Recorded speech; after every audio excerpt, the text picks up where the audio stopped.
राहुल शर्मा जी लुधियाना से। राधे राधे महाराज जी। जी महर्षि दास का कोटि कोटि प्रणाम। महर्षि, आपने एक कथा में ऋषि जी की कथा बताई, उनको भी सूली की सजा मिली थी। चाहे कोई भी हो, महात्मा ही क्यों ना हो, मृत्यु लोक में कर्मों का फल तो भोगना ही पड़ता है। लेकिन महाराज जी ये भी कहते हैं कि राधा नाम लेने से सब हिसाब किताब वाला रजिस्टर फट जाता है। आप गौर से नहीं सुना होगा, अगर सुनते तो प्रश्न नहीं आता। जब हम नाम जप करते हैं तो सबसे पहले नाम संचित कर्म को भस्म करता है, जिसे हम कई बार गोदाम कहकर, कर्मों का गोदाम, क्योंकि शास्त्रीय भाषा न समझ पावे तो उसको अपनी सहज भाषा में संचित कर्म कहते हैं।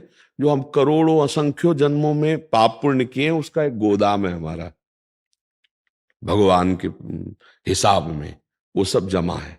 जब हम भगवान का आश्रय लेते हैं, नाम जब शुरू करते हैं, तो उसको नष्ट किया जाता है पहले। अब वो समय लगता है, हर पेज डिलीट हो रहा है तुम्हारा, जितना नाम चल रहा है। ये जो शरीर बना है, भजन तो हम आज शुरू किया है इसी शरीर में आके ना, लेकिन जब शरीर बनाया गया था तब दो कर्मों से इसे बनाया गया है, पाप और पुण्य दोनों से मिश्रित। हमारे कुछ पाप ले लिए गए और कुछ पुण्य ले लिया गया, और उससे मेरे मानव देह की रचना ये की गई कि जिससे ये अब भजन करके ये सब मिटा दे और भगवत प्राप्त हो जाए। अब इस शरीर में जो पाप कर्म वो अपना प्रभाव दिखाएंगे, रोग रूप में, एक्सीडेंट हो जाएगा, हाथ टूट गया, पैर टूट गया। साधु है, भजन करता है, उसको ये कष्ट भोगने पड़ेंगे, क्योंकि प्रारब्ध बन चुका है। भजन हम आज कर रहे हैं, अब ये आज का भजन संचित को भस्म करेगा।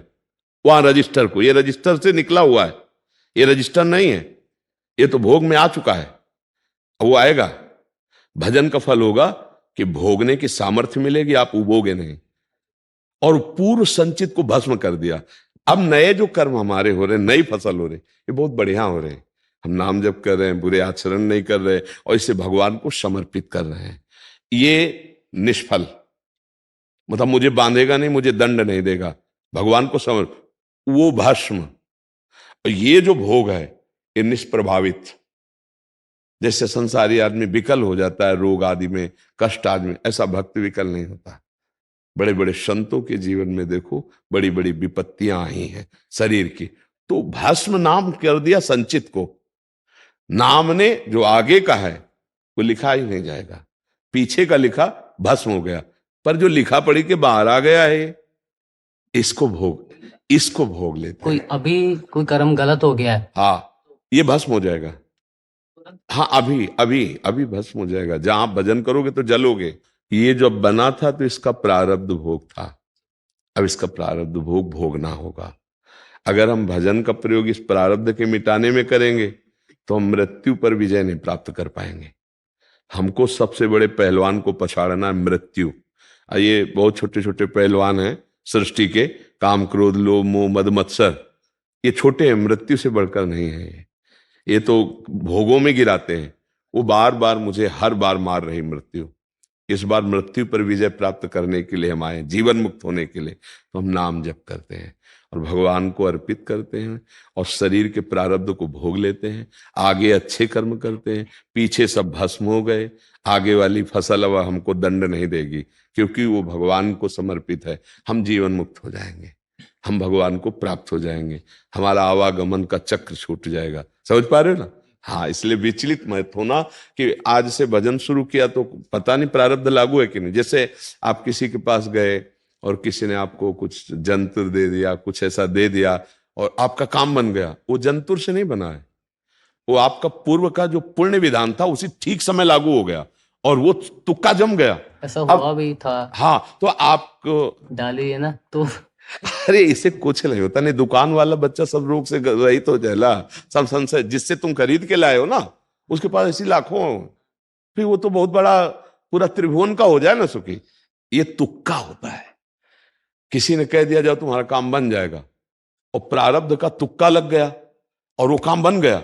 अब आप फूले नहीं समा रहे हो, पक्का साल 2 साल कोई मंत्र जप ले तो छोटी मोटी सिद्धि आ जाती है, जीवन हो गया है। बड़े बड़े सिद्ध महापुरुषों से सत्संग, गंगा के किनारे बड़े साधन, उन सब बात, ये सब तुम हमारे कर्म को मिटा सको, इतनी सामर्थ्य नहीं है। वो केवल एक परमात्मा ऐसी सामर्थ्य रखता है। कभी कभी तुक्का लग जाता है।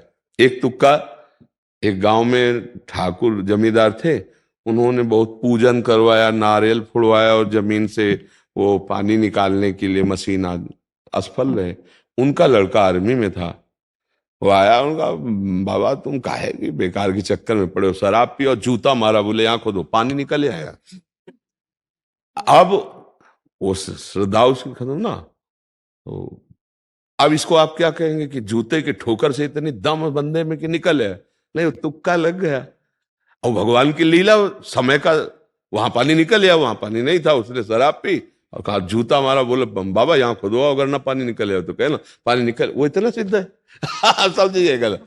हमें कई बार हम धोखे में हो जाते हैं, समझ नहीं पाते। हमारा शुभ और अशुभ कर्म, देखो हम बार बार इसलिए समझाते हैं कि आप लोगों का ज्ञान प्रकाशित हो जाए। भगवान वशिष्ठ जी से बढ़कर कोई ज्ञानी त्रिकालज्ञ महात्मा थोड़ी होगा। भगवान वशिष्ठ, सदानंद जी जनक जी के गुरु हैं। बढ़िया जोग लगन कुंडली पत्रिका विचारी गई सिया राम जी की।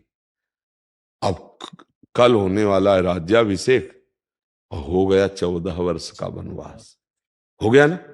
ऐसी सुकुमारी जुगल जोरी सिया राम जी को नंगे पैर, विशेष उदासी, 14 वर्ष भगवान को वनवास। अब आप क्या विचार, क्या पंडिताई में कुछ कमी रह गई थी क्या? कुंडली विचारने में कमी रह गई थी क्या? भैया भगवान अवतार होकर ये लीला दिखाते हैं कि दुख सुख को भोगना पड़ता है। जिनका नाम जप करके जीवन मुक्त हुआ जाता है, वो भगवान जहां पैदा हो रहे, वो बंधन युक्त जगह। ये सब लीलाएं विचार करनी चाहिए, विचार करनी चाहिए। भगवान वहां जन्म लेते हैं, छुप करके उनको नंद बाबा यशोदा के यहाँ पहुंचाया जाता है, समय पर वो फिर कंस का वध करते हैं। ये सब क्या लीला है उनकी। हम सत्य पर विश्वास करें, भगवान का नाम जप करें, और ये जरूर विश्वास करें कि जो हम कर रहे हैं वही हमें भोगना पड़ेगा। कोई ऐसा नहीं कि हम पाप कर्म करें हमारा काम बन जाए। त्रिकालज्ञ ऋषि भगवान वशिष्ठ जी कह रहे हैं, सुनो भरत भावी प्रबल, बिलख कहो मुनिनाथ, हान लाभ जीवन मरण जस अपजस विद्या।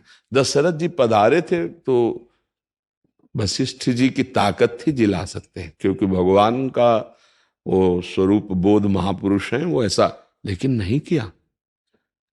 वो अपनी ताकत से कैकेयी जी की बुद्धि को बदल सकते थे, नहीं किया। भगवान का विधान है। हर कष्ट को अयोध्या वासियों ने 14 वर्ष तक सहा। वो प्रेमी जन जानते हैं कि ऐसे प्राण प्रीतम प्रभु के वियोग में कैसे अयोध्यावासी जिए 14 वर्ष तक। मां कौशल्या जी कैसे जी, वैधव्य कोश और राम जी के वियोग को एक एक साथ भयानक दो दुख, पति का चक्रवर्ती सम्राट महाराज दशरथ जी का अंतर्ध्यान हो जाना, राम जी का वनवास जाना, इन बातों पर विचार करना चाहिए कि जिनके तप के बल से ऐसा बोल रहे, उन वो लीला जब यहां करते हैं, इसका मतलब है कि हम अपने कर्मों को भोगने को तैयार रहें। कोई आशीर्वाद, कोई ये सब कर्म नहीं मिटा सकता, वो केवल भगवान मिटाते हैं। संतों के आज तक जहां भी जो सच्चे महापुरुष हुए हैं, आप देखना, नाम जप करो, सत्कर्म करो, अनुष्ठान करो, ये सब है। हम तुम्हें ये जादू टोना ये सब जो भगवत प्राप्त महात्मा हुए हमने आज तक कभी नहीं देखा।